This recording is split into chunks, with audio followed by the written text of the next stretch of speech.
Assalamualaikum warahmatullahi wabarakatuh. Alhamdulillah. Selamat pagi para sedulur-sedulur yang saya cintai dan semoga dicintai oleh Allah SWT. Oke para sedulur, jadi di awal tadi ada potongan video singkat seputaran peristiwa ketika Kang Deddy Mulyadi, Gubernur Jawa Barat saat ini turun ya untuk menenangkan massa yang lagi mengamuk ya teman-teman.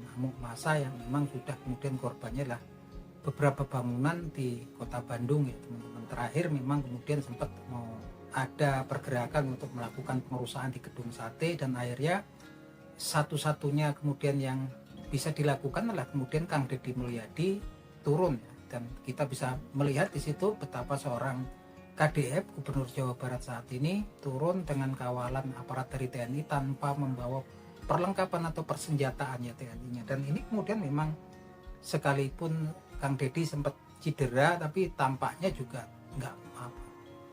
nggak kemudian melemahkan niat Kang Deddy kemudian untuk kemudian meredakan aksi massa yang alhamdulillah kemudian ketika Kang Deddy Mulyadi kemudian datang dan kemudian berkomunikasi, berdiskusi dengan kemudian kelompok massa yang memang kemudian memang sudah mengamuk ya teman-teman. Alhamdulillah kemudian bisa diredam oleh Kang Deddy Mulyadi. Ini memang suatu contoh yang sangat luar biasa ya, contoh yang memang harusnya dicontoh oleh para anggota Dewan Perwakilan Rakyat kita sebagai wakil rakyat kita. Dan itu pun juga terjadi di daerah istimewa Yogyakarta ketika kemudian massa sudah nggak terbendung lagi, berusaha kemudian melakukan tindakan-tindakan yang menuju ke arah anarkis di Mapolda DIY. Sri Sultan Hamengkubuwono ke-10 pun langsung kemudian turun tangan langsung teman-teman, yang mana kemudian Sri Sultan ini datang tanpa pengawalan khusus ya. Beliau kemudian berdiskusi dan menerima aspirasi dari para pendemo, dan alhamdulillah kemudian memang tidak berlanjut ya aksi-aksi yang menuju ke arah kerusuh. Ini memang sebuah contoh yang luar biasa, contoh yang patut seharusnya dicontoh oleh para anggota DPR yang memang saat ini jadi sasaran oleh kemarahan massa teman-teman. Karena memang pada dasarnya di kejadian-kejadian yang terjadi beberapa hari terakhir ini ya teman-teman, intinya kan asal muasalnya dari masalah antara kemudian rakyat dan wakil rakyat ya teman-teman, antara rakyat seorang pemilih dan kemudian wakil-wakil yang mereka pilih yang ada di DPR RI gitu kan. Ketika kondisi negara sedang sulit, ketika kondisi masyarakat sedang sulit, perekonomian sedang bermasalah, banyak saudara-saudara kita yang kemudian kena PHK, yang usahanya macet gitu kan, yang kemudian juga daya beli masyarakat juga menurun. Justru kemudian secara sepihak DPR di tengah kesulitan yang dilakukan, yang terjadi di masyarakat sebagai konstituen pemilih mereka, justru kemudian mereka menaikkan gaji mereka sampai kemudian 3 juta per hari, kemudian tunjangan beras yang sampai 12 juta per bulannya, yang ditanyakan berasa apa sampai kemudian 12 juta gitu kan.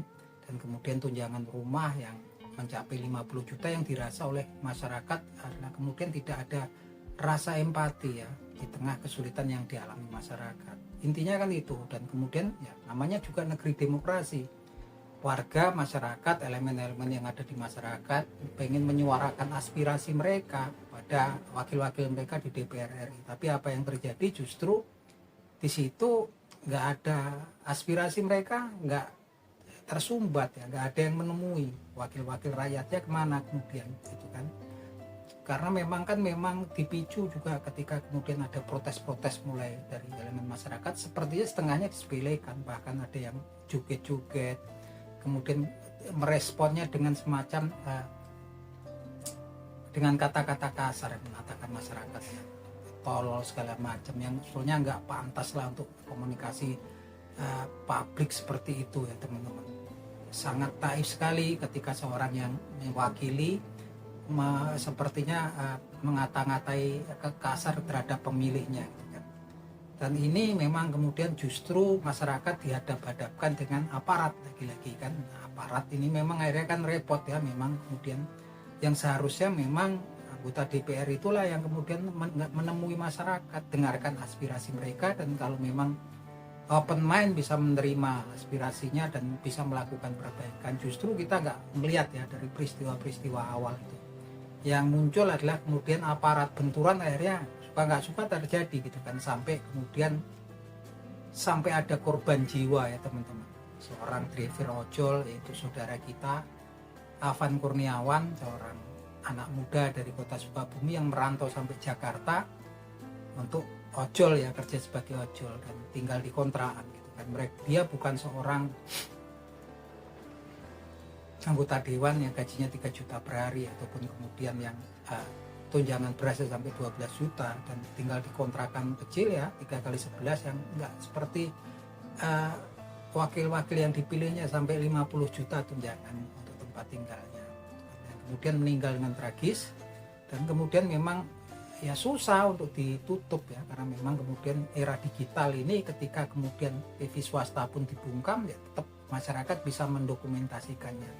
Jadi kita sendiri bisa kalau lihat videonya bisa tahu apakah itu kemudian terlindas atau dilindas. Itu kita semua bisa menilai sendiri, dan kalau kemudian ada pembelaan argumen daripada yang menimbulkan kematiannya Afan Kurniawan ini, justru saya yakin akan cuma menambah kebencian dan kekesalan masyarakat yang memang udah kecewa berat teman-teman.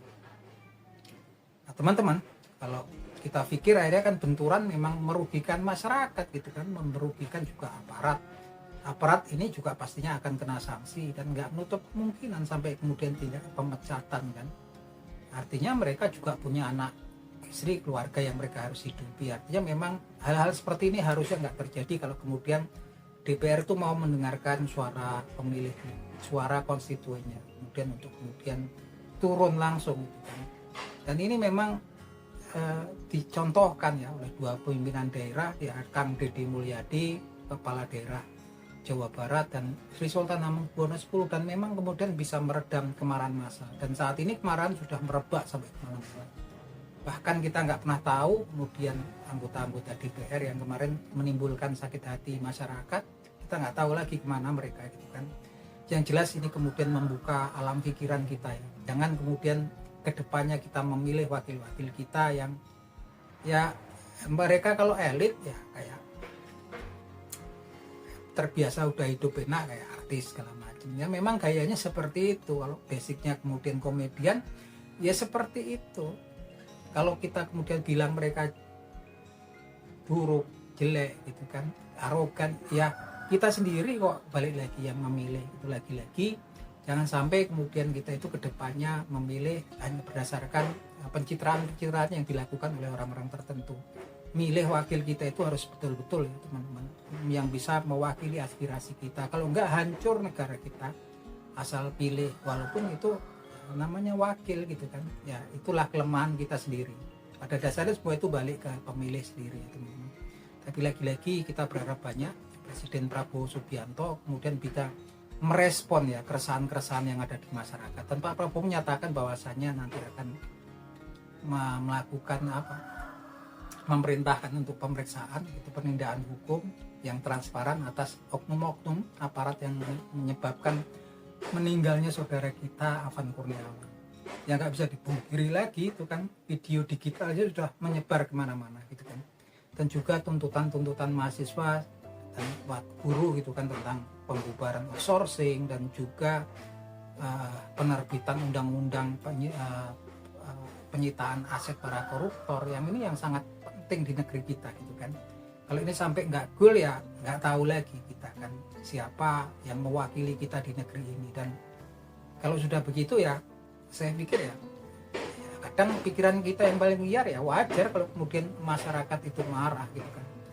Nah, itu aja sih harapan kita. Nah, mungkin teman-teman punya argumen, analisa tentang kejadian-kejadian yang terjadi saat ini, monggo silakan tulis di kolom komentar. Akhir kata semoga bermanfaat. Wabillahi taufiq wal hidayah. Wassalamualaikum warahmatullahi wabarakatuh.